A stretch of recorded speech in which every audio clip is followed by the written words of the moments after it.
with the second part of the state capture inquiry report expected to be released later today, the Active Citizens Movement has intensified its call for more concrete action and less talk as whistleblowers face increasing attacks.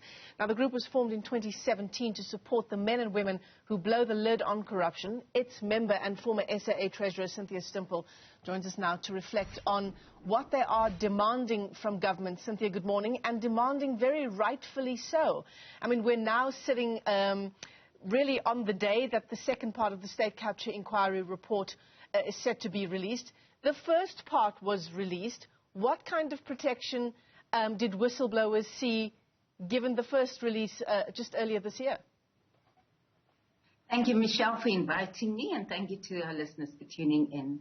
Michelle, after the first part was released, there's been no protection at all for whistleblowers, despite what the recommendations have been done by the state capture report over the SAA issues and SARS issues. And we've seen strong recommendations were made to start an agency and also to look at how we compensate whistleblowers and physical and protection for whistleblowers. So nothing to date.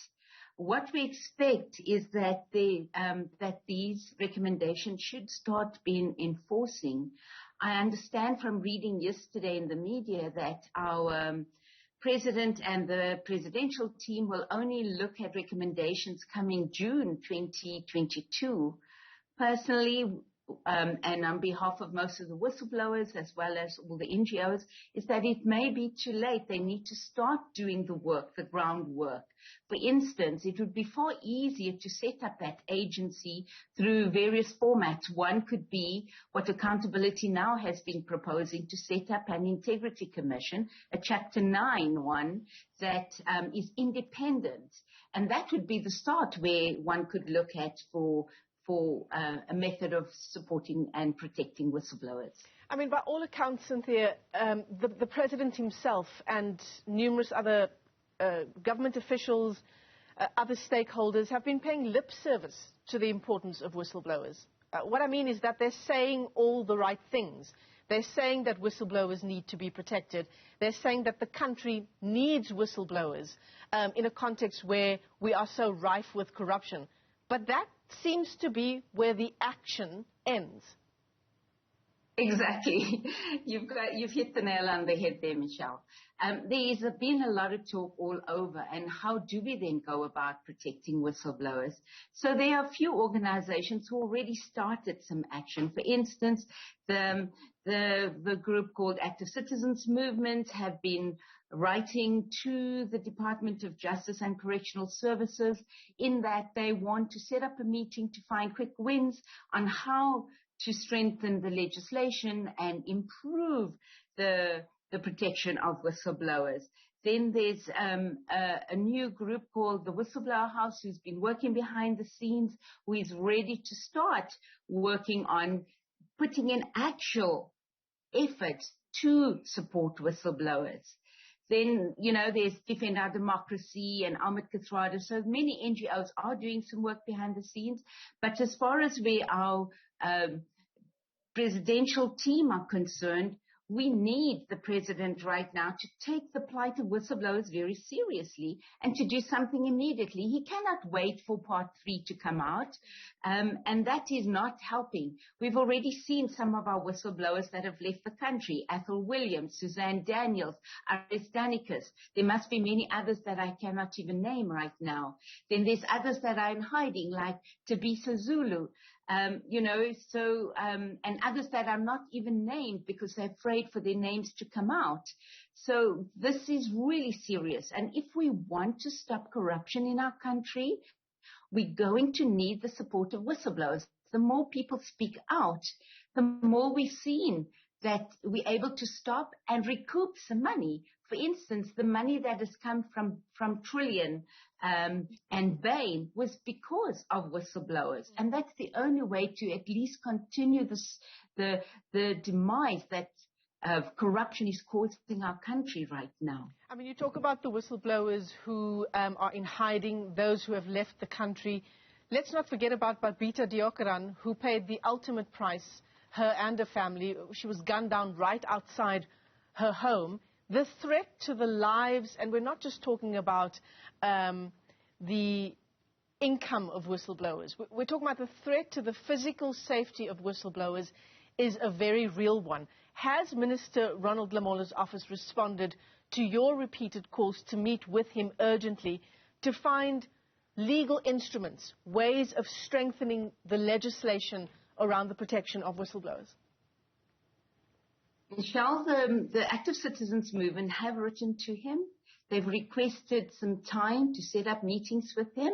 And to date, they're still waiting for those meetings. Nothing has happened to date yet. We're waiting for it. Thank you. So, Cynthia, in the face of this kind of lack of a response from the Justice Ministry, the President, upon receiving the first part of the state capture report, and he's done so at many other instances as well, thanking whistleblowers for their sacrifice, their very personal sacrifice.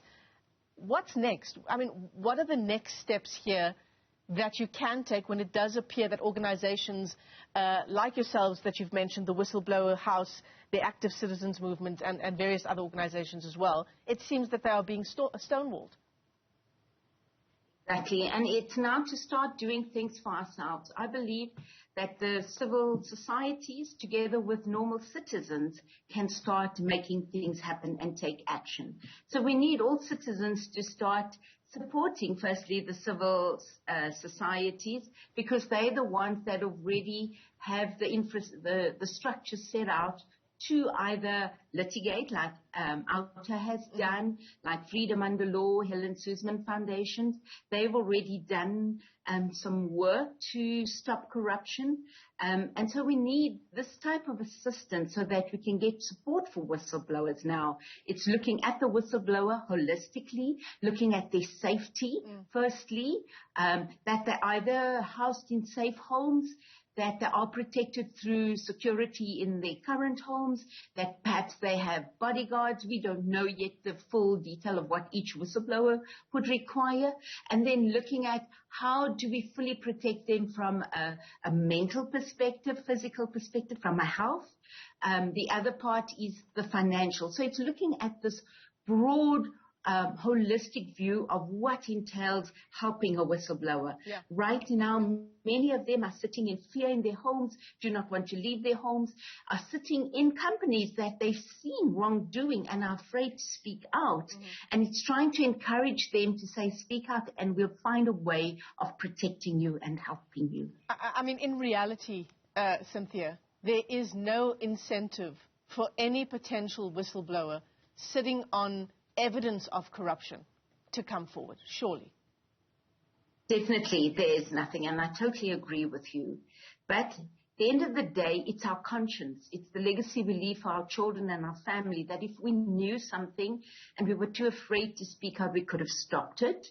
And so this is what I'd like to encourage every South African, is that we all have been aware of something in our lives, no matter where we've come across, and how do we then continue and allow what has happened for people not to be held accountable is the key thing. We've already seen no one's been held accountable. No one has been imprisoned. No one has been charged.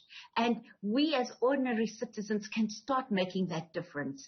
And the difference is when we start standing together and saying, you know what, my one pebble in the pond will have a ripple effect, and I can make a difference. Sure. At great personal cost. Cynthia, let me thank you for your time this morning. Cynthia Stimpel, former SAA treasurer, joining us there as we build up to the release of the second part of the State Capture Inquiry report, and we ask how much has been done since the release of the first part of the inquiry report earlier this year to protect, in particular, whistleblowers.